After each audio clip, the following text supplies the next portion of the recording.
Մեր մրցակցային առավելություններից մեկն էլ հետևյալն է, որ մենք մեծամիտ չենք բացարձակ, եւ մենք ինքներս բոլորս գիտակցում ենք, որ մենք անընդհատ պետք է սովորենք։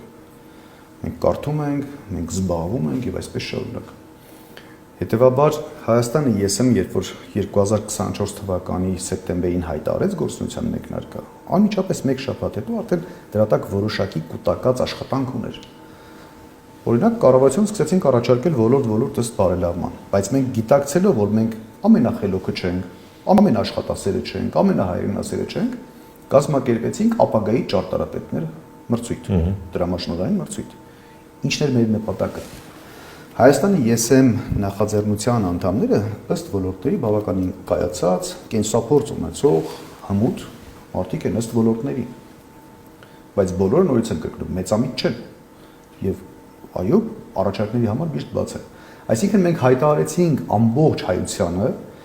որ ժողովուրդ մենք գիտենք խնդիրները, մենք աշխատանք ենք կատարել, գույքագրել ենք, լուծման ուղիներն էլ ենք գտել, բայց մենք ամենագետը չենք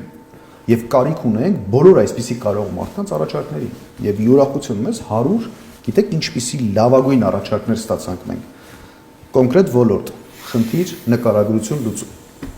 Եվ սա այո ծրագրային դրույթներով տեղ է գտել։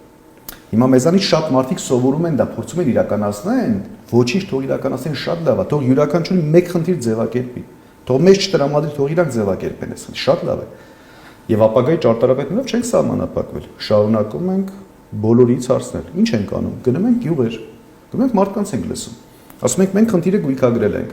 Մենք գիտական աշխատանքը կատարել ենք, հետազոտություն, ուսումնասիրություն, այլ երկրների հետ համեմատական վերլուծություն եւ այլն։ Մենք ապագայի ճարտարապետներ մրցույթ հայտարարել ենք, իրական շահառուները դուք եք, Հայաստանի Հանրապետության քաղաքացիներ եւ հայեր։ Եկել եք մտել ձեզ լսենք, որովհետեւ